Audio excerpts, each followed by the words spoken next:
Крупни процеси се случија на полето на правдата во последниот период. Крупни звирки се во притвор, а имаме и отворени случаи за сомневање за криминал на функционери од актуелната власт. Но дали ова значи дека правдата станува неселективна или пак е само доказ дека криминалот е навлезен во највисоките структури на власта и на владата? Ова емисија на Агенда 35 ја посветуваме на поглавието 23 Правда. Останете со нас.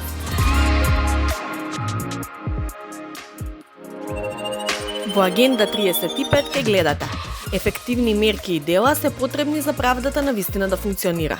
Разговараме со Слагјана Тасева, председателка на Transparency International Македонија. Казнено-поправниот систем функционира до напуштањето на затворската капија. Поранешни осудени лица наместо подготвени за нов живот, излегуваат од затворот со можност за повторување на делата. Вчера е усвоен оперативниот план за дигитализација на судството. Обемен, системски и скап проект. Гостин ни е Лазар Нанев, председател на Комисијата за дигитализација на судството. Интервју со Бојан Маричек, министр за правда. Останете со нас. За сузбивање на корупцијата потребни се дела, бидејќи во реалноста многу малку се гледа ефектот од она за што се зборува, вели председателката на Transparency International Македонија Сладжана Тасева. Таа смета дека од една страна имаме донесување на владини програми за борба против корупцијата, а од друга страна афери поврзани со владини функционери. Тасева потенцира дека се уште постои висок степен на недопирливост на високите функционери и селективно водење на постапки од страна на обвинителството. За борба против корупцијата пак потребно е ефективно превземање на мерки и активности.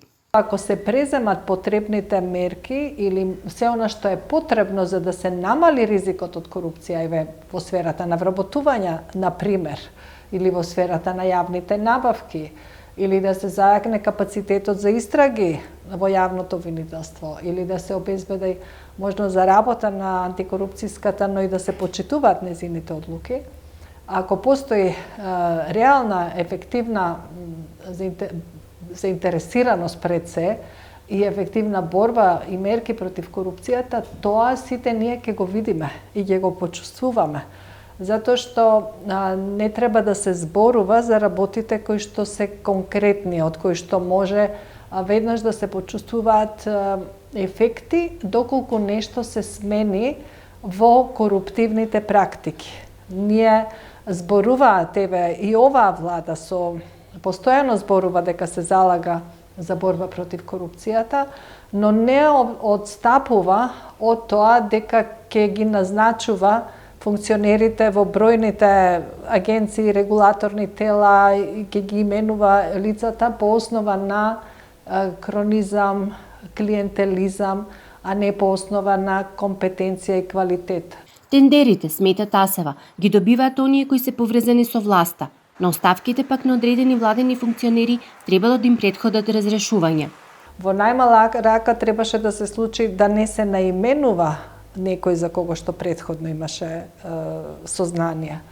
Значи, оставките од типот ќе оставам да оцени самиот дали ќе даде оставка, а не по основа на правила за интегритет или етички кодекси да се постапува. Ние, владата ги напиша етичките кодекси, ама треба и да ги примени.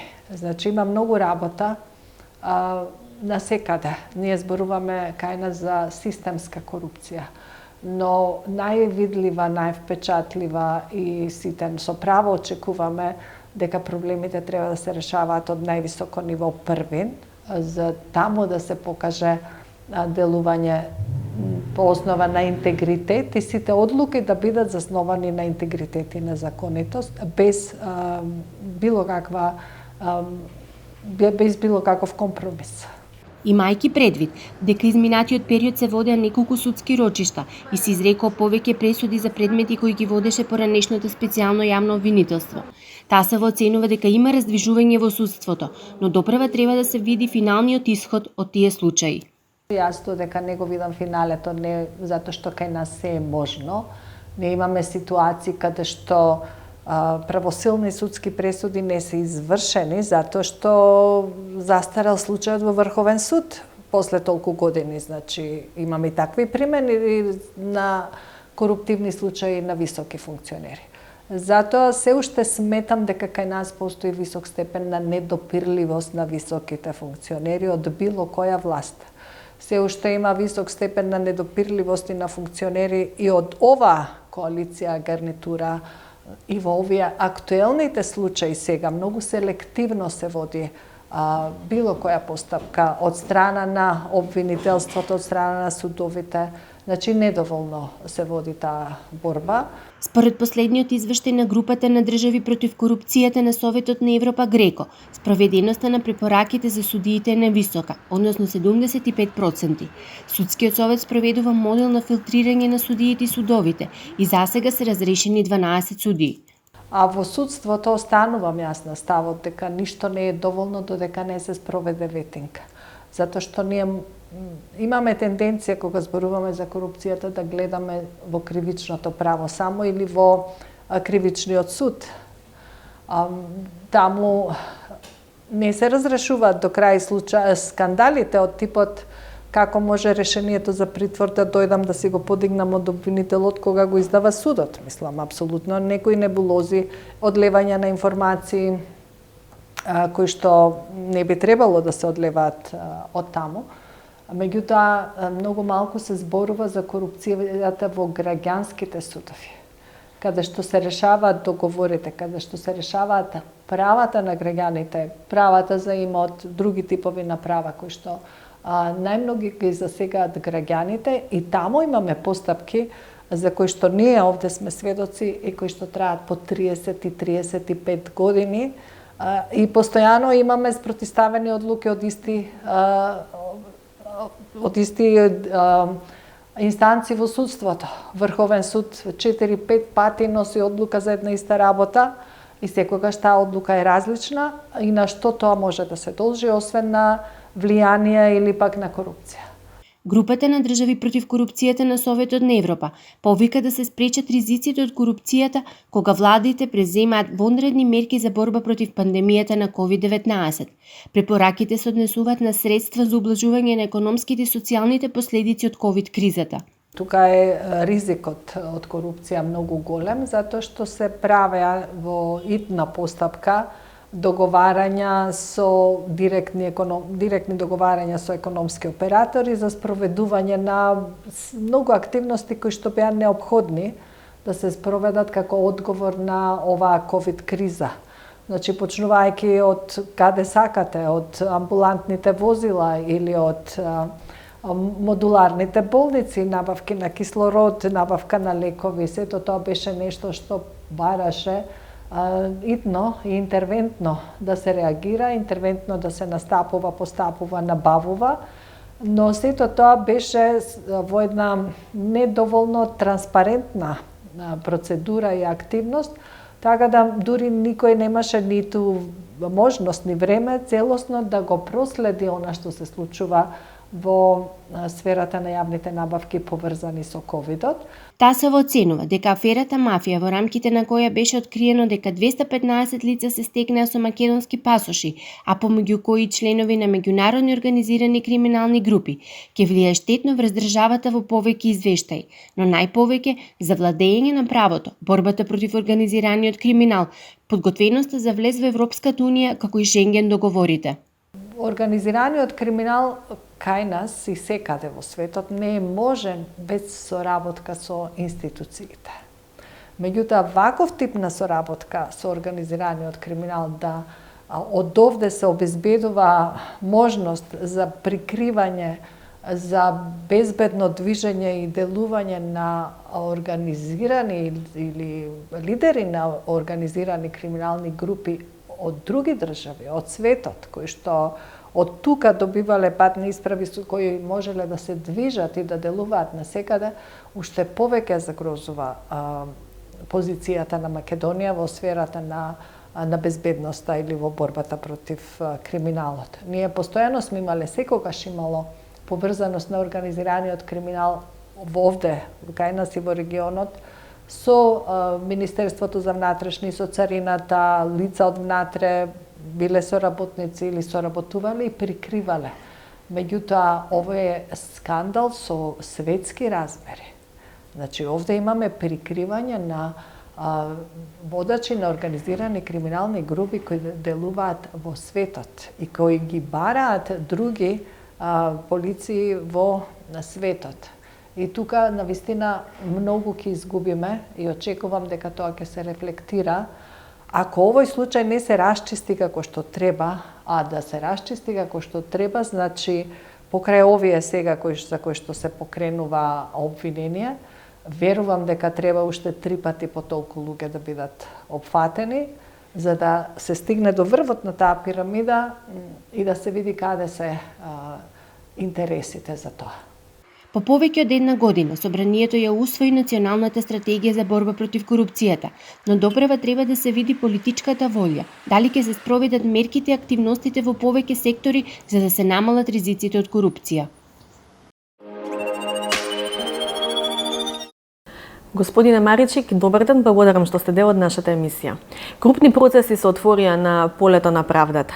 Гледаме дека крупни случаи веќе добиваат своја завршница, крупни звирки се зад решетки, а има и случаи за сомневање за криминал во редовите на самата власт. Како гледате на сите овие процеси?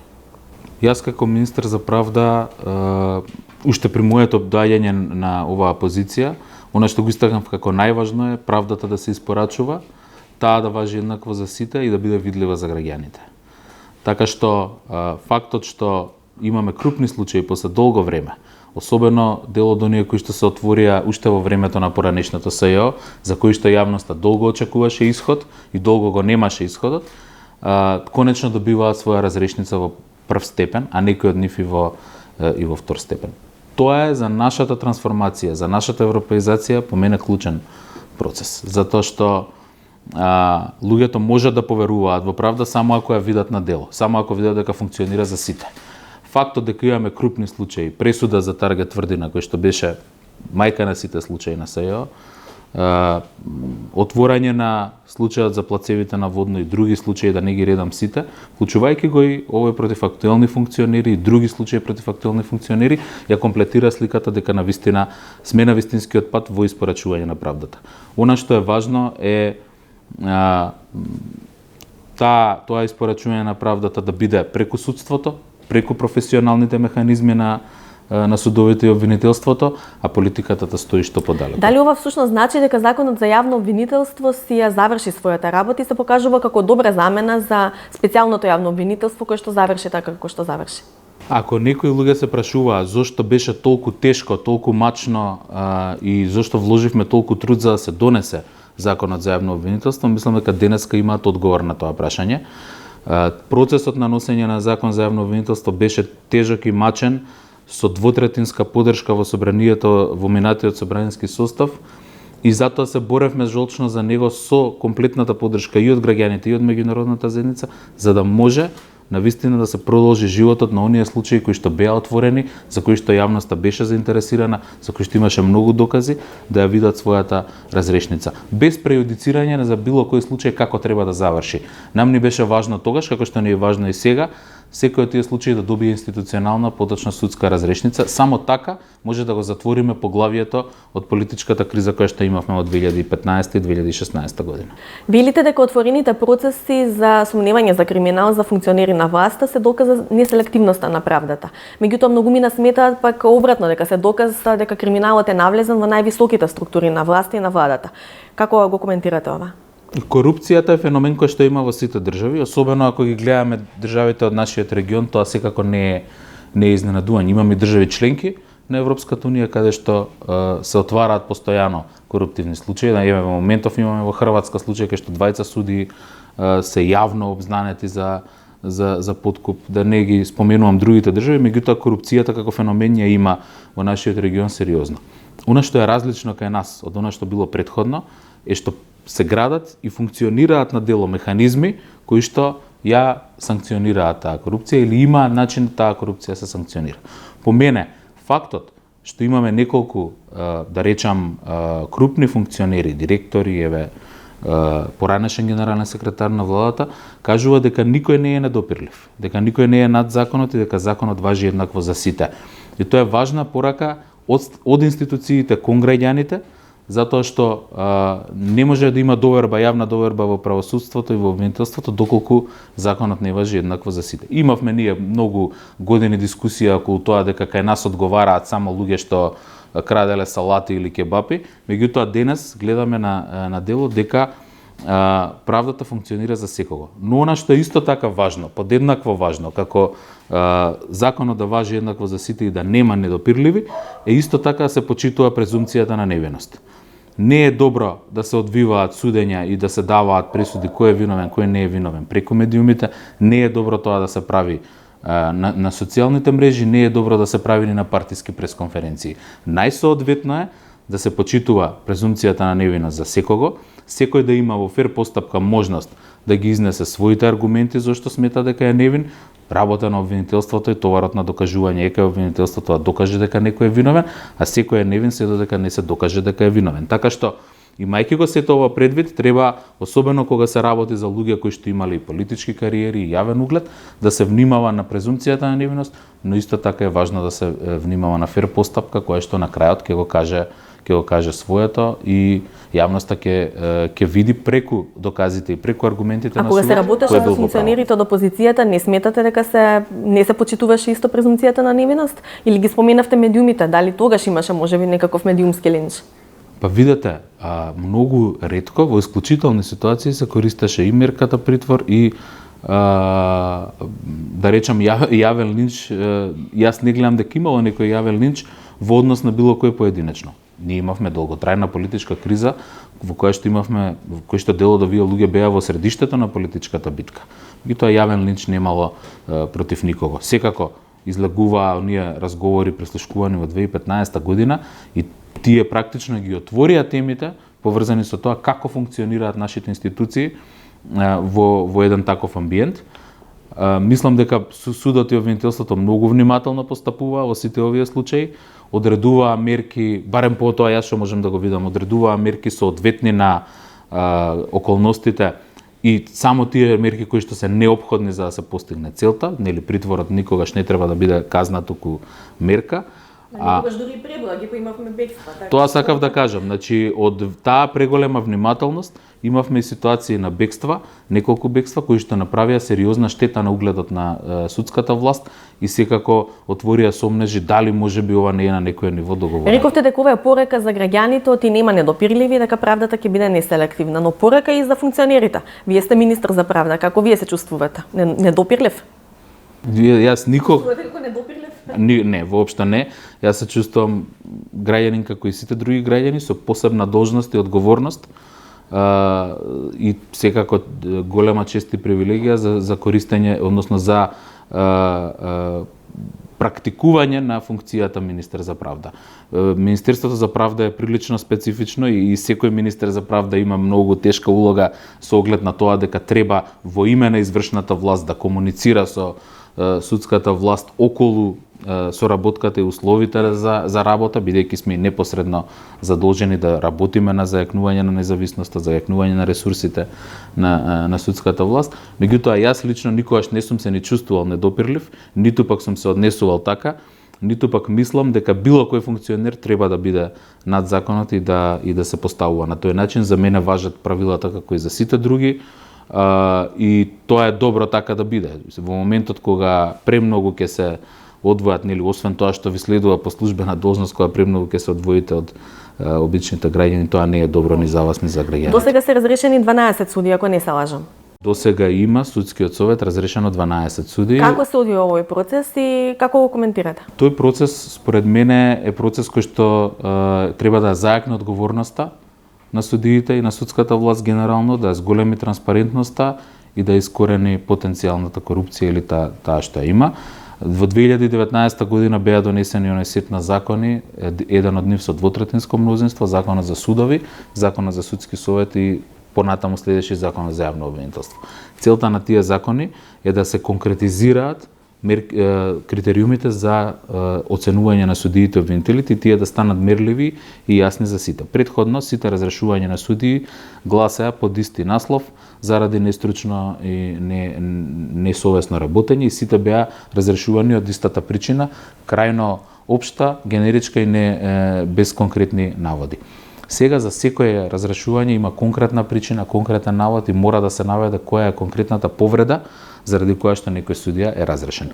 Да, Европската унија го поздрави процесот. Бидејќи бевме обесхрабрени да спроведеме ветинг во 2017 година, ова јас го гледам како една замена за тој ветинг, меѓутоа за еден начин да се провери работата на секој судија, секој оној кој што држи до интегритетот, професионалноста и одговорноста да остане, сите останати да не бидат дел од системот. Впрочем, ние креираме и нови генерации преку Академијата за суди и јавни обвинители и ќе можеме да ја зајакнеме, да го зајакнеме и судството и обвинителството со нови луѓе кои што би требало да се покажат и поодговорни, и поподготвени и посовремени во секоја смисла. Европската унија го поздрави овој чекор и мислам дека ние внимателно го правевме целиот процес од носење на законите па до тоа што судскиот совет донесе еден интерен план и неколку методологии за оценување, сето тоа беше во координација со Европската унија, затоа што сакаме нашите реформи да ја следат таа насока и да водат кон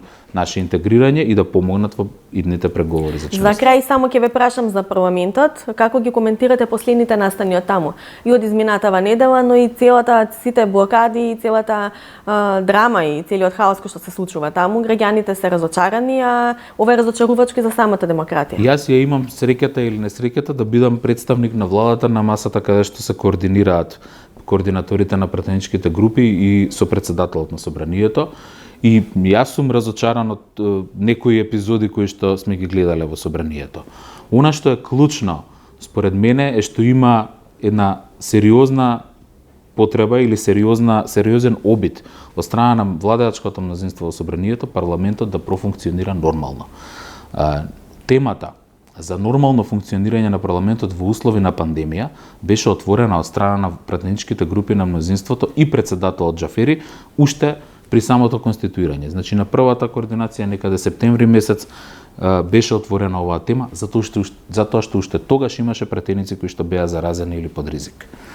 За жал опозицијата реши свесно како политичка стратегија да одбере дека нема да го допушти тоа. При тоа мислам на сите од опозицијата и ВМРО-ДПМН и Алијанса и Алтернатива и Левица одлучија дека ќе блокираат тој процес затоа што сметаат дека на тој начин поентираат политички доколку докажат дека не функционира собранието и дека не може да носи одлуки.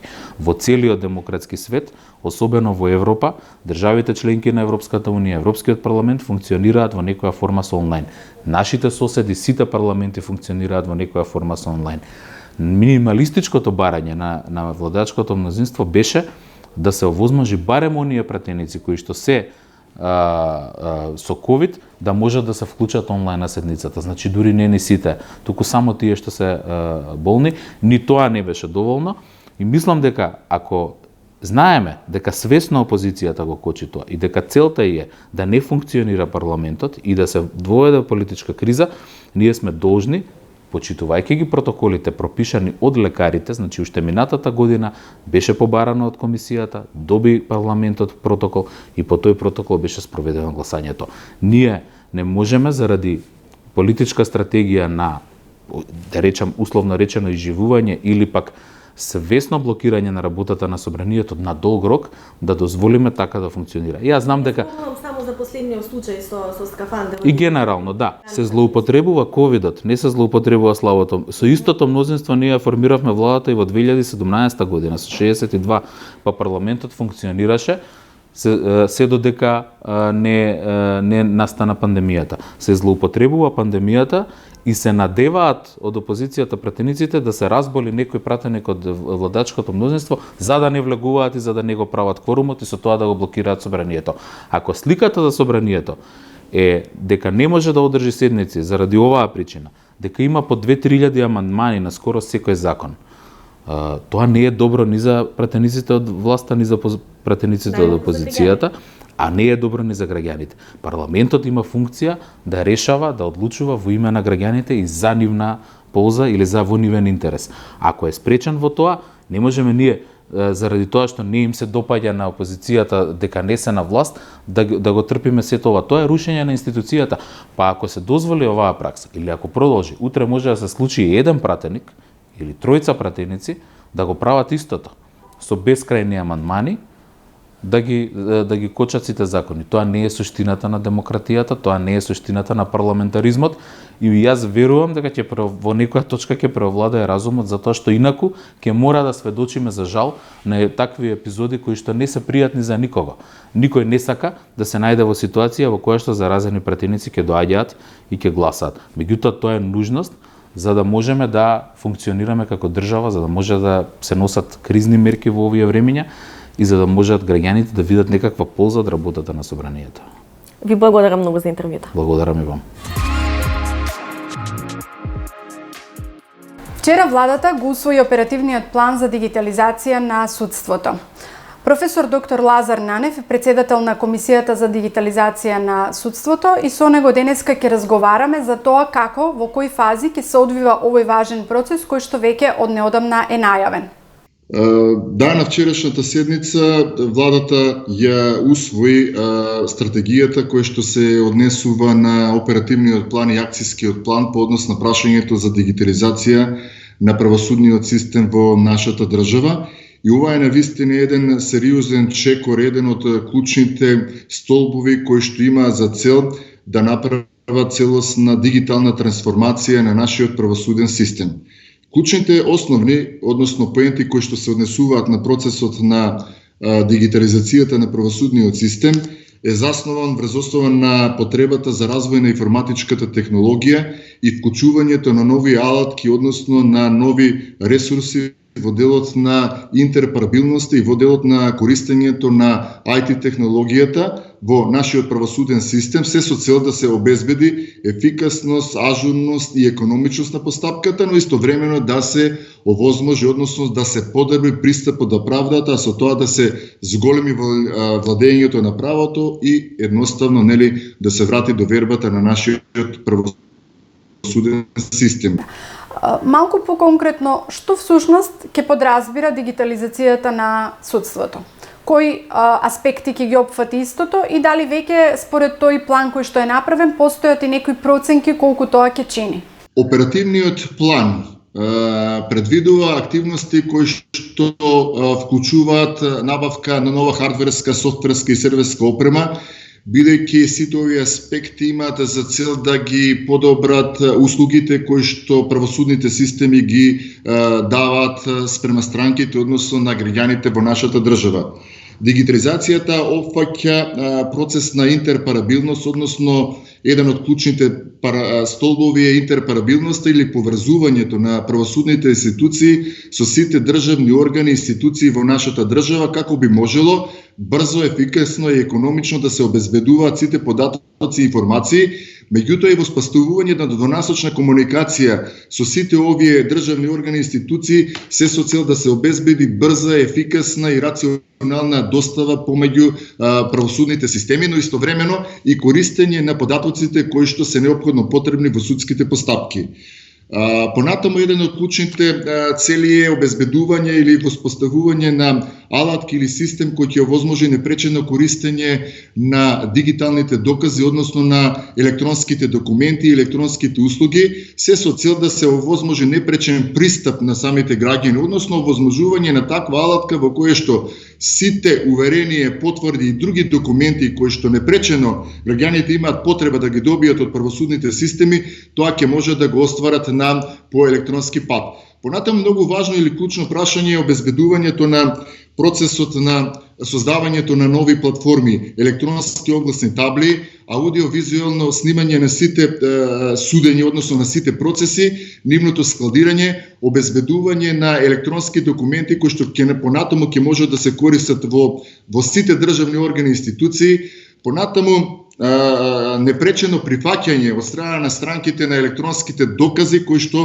представуваат еден од клучните сегменти во делот на нашиот правосуден систем. Меѓутоа, паралелно со ова го развиваме и процесот на воспоставување на двонасочната комуникација како резултат, односно така наречените онлайн или хибридни судења, што неминовно беше наметнато како резултат на пандемијата, односно на COVID-19. Морам да напомнам дека воспоставувањето на еден ваков дигитален свет, односно една дигитална транзиција која што ќе се реализира во наредниот временски период во нашето правосудство, е предусловена со измена и дополнување на законските решенија кои што се разбира нели треба да го овозможат дигитализирањето на правосудниот систем во нашата држава. За таа цел беше формирана и работна група за дигитализација на правосудството, кое што започна најпрво со измена и дополнување на законските решенија. Тука сакам да напоменам дека истовремено многу важно ни е прашањето за електронската достава, кое што беше навистина еден од клучните кочници, би рекол, и клучните проблематични точки во правосудниот систем, но со процесот на дигитализација комплетно ќе ги надминеме сите овие проблеми, а со онлайн судењата ќе се овозможи нели намалување или зголемување на ефикасноста и рационалноста во постапувањето. Ги споменавте онлайн судењата, мислам дека јавноста доста би било интересно да слушне на кој начин странките практично ќе бидат и јавноста вклучени во онлайн судењата кои што во иднина би требало да бидат реалност. Процесот на воспоставување на систем за онлайн судењето е само еден од аспектите за дигитализација кој што има за цел во исклучителни, значи ќе повторно, значи во исклучителни ситуации кога постојат стварни и правни пречки во согласност со странките да се овозможи онлайн или хибридно судење. Онлайн судењето подразбира состојба во која што странките не се физички присутни во судот, додека хибридните судења се судења во кои што еден дел од странките или учесниците во постапката се присутни во судницата, додека останатите се наоѓаат на сосема друга ситуација. Многу клучните прашања во делот на онлайн судењето кој што ќе се обезбеди со процесот на дигитализација, повторно ќе напомена во ситуација на стварни правни пречки и во согласност со самите странки или на нивен предлог, доколку се исполнети се разбира соодветните процесни претпоставки, ќе се реализира доколку постои системот на дигитален идентитет како еден од клучните сегменти кои што и столбови кои што треба да се реализира. Токму во контекст на ова што го зборувате е и прашањето колку овој систем ќе биде безбеден, односно ќе гарантира да се изолира човечкиот фактор и неговото влијание, особено ако се земе предвид дека во минатото сепак имаше и злоупотреби на АКМИС системот. Безбедносните аспекти, односно безбедноста на заштита е еден од столбовите на кои што исто така ќе работиме и се утврдени во динамиката на оперативниот план, бидејќи безбедноста и заштитата на податоците и сето она што го работи правосудниот систем е од исклучителна важност. Значи ќе се гради посебни системи кои што целосно ќе обезбедат гаранција и заштита на сето она што ќе биде имплементирано и користено со IT технологијата, така да информатичките системи ни даваат гаранција дека ќе имаме, би рекол, висок степен на заштита, неколку степена кои што секој би рекол спротивно на законот, попречување во делот на користењето на IT технологијата ќе биде обезбедено и гарантирано во оваа насока. Така. За крај, кои се клучните проблеми или предизвици со кои што очекувате да се соочите во процесот на дигитализација и доколку постои проценка колку овој цел процес би чинел? Еден од клучните предизвици можеби би рекол клучниот предизвик е заигнување на капацитетите на човечките ресурси и обезбедувањето на доволни човечки ресурси да ги имплементираат IT решенијата, односно да ги користат соодветните ресурси и алатки за непречено реализирање на целокупниот оперативен план. Едно од клучните прашања исто така и мониторингот, односно обезбедувањето на одржливоста на опремата која што ќе биде обезбедена од страна на меѓународните организации. Морам да признам дека ова е еден сериозен државен проект, кој што навистина ќе кошта многу. Ние во овој момент не можеме точно да ги прецизираме финансиските средства, затоа што станува збор за еден долгорочен процес. Само ќе ви најавам, само вклучувањето или поврзувањето во процесот на интерпарабилноста со еден државен орган или институција чини некаде отприлика помеѓу 40 и 80.000 евра. Ние не гајме илузија, иако нашата визија е дека во наредниот временски период мораме да обезбедиме интерпарабилност со најголемиот дел од државните органи и институции, но за почеток за оваа година ќе бидеме задоволни доколку тоа го направиме со, би рекол, отприлика 15 до 20 државни органи. Лошо. Многу лошо се осеќам. платив за грешките што су ги направил, ама доолку не требаше. Да ми го земат и тоа што живеев, ама тоа е. Ни прв, ни последен ќе биде.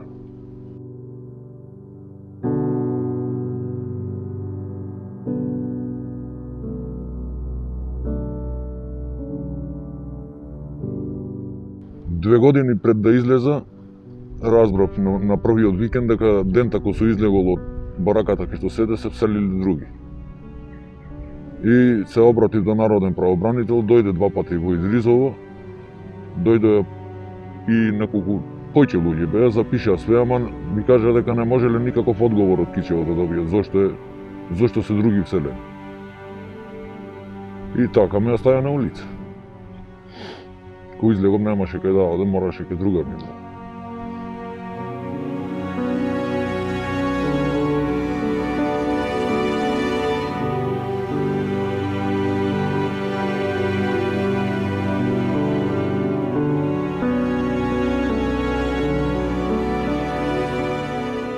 Поќе бе посутен за тоа што се го направил, ама тоа се. Беа фер спрема мене пак.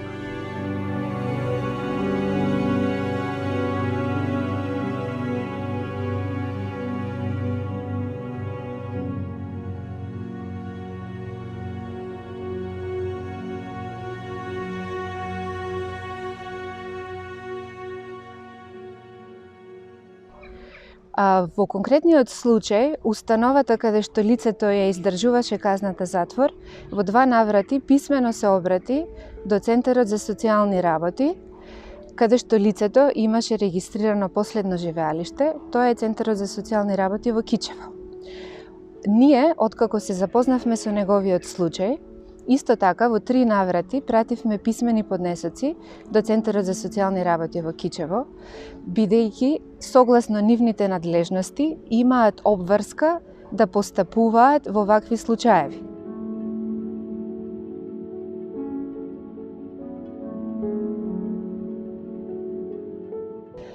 Од нивна страна написмено ни беше одговорено дека конкретно за случајов со лицето разговарале и дека ќе му обезбедат минимална загарантирана помош, а исто така поднесено е барање за еднократна помош.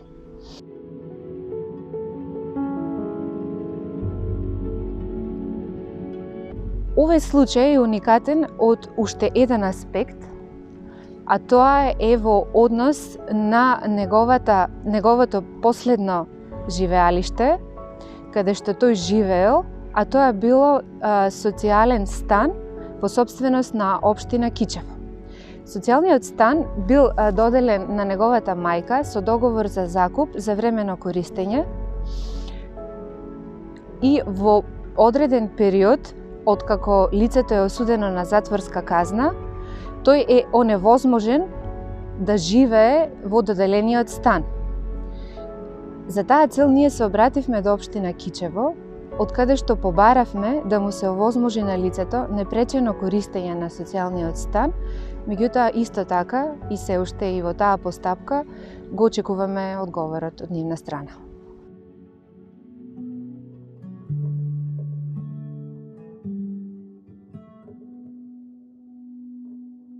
Не знам на кој начин треба да се избори.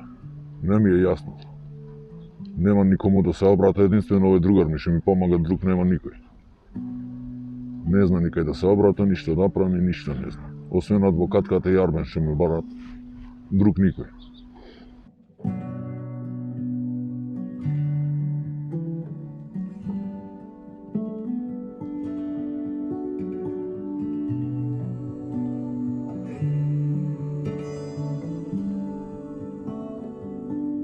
Откако осудените лица ќе го напуштат затворот, покрај тие материјалните потреби кои што им се предвидени со закон, потребно е и социјална интеграција и продолжување на системот на ресоциализација, кој што е отпочнат веќе при издржување на самата казна затвор.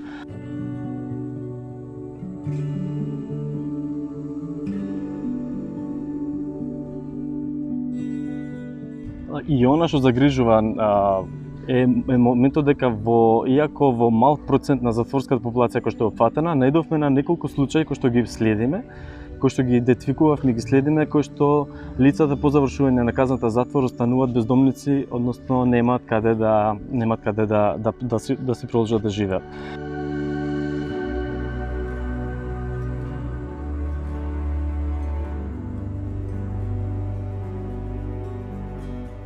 Карактеристично за овие лица, вклучувајќи го и случајот кој што го имавме денеска, е тоа што за разлика од многу другите затворници кои што најчесто прашуваат за користење на таквите погодности, за предварено отпуштање од затвор, за условниот отпуст, за користење на тие права, во однос на случајот што го имавме денеска и на овие што ги детектиравме, нивното прашање секој што однесува на тоа дали можат подолго да останат во затворот. Значи тие се спремни да се откажат од тоа што е најсвето за нив слободата, затоа што немаат каде да продолжат со своето живење.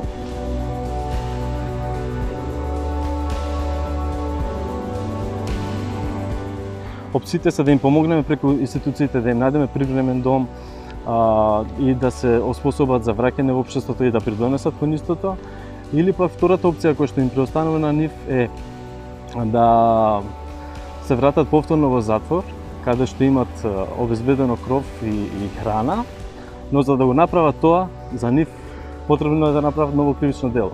А со тоа значи нов судски процес, ново издржување на казната и повторно враќање на истото место на лицето.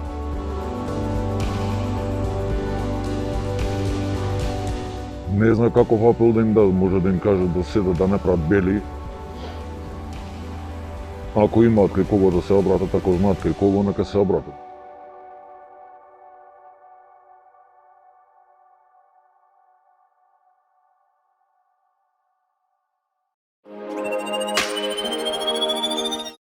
Нова стратегија на ЕУ за борба против организираниот криминал со фокус на зајакнување на спроведувањето на законите и правосудска соработка, борба против организираните криминални структури и кривични дела од висок приоритет, одземање на имотна корист остварена со криминални активности, како и обезбедување на модерен одговор на технолошкиот развој, представи Европската комисија минатата недела.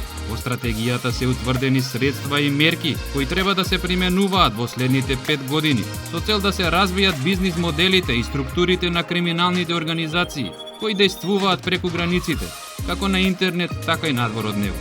Инаку организираните криминални групи кои действуваат во Европа, вклучени се во разни криминални активности, а преовладува трговијата со дрога, организираниот криминал во врска со собственост, измами, криумчарење на мигранти и трговија со луѓе.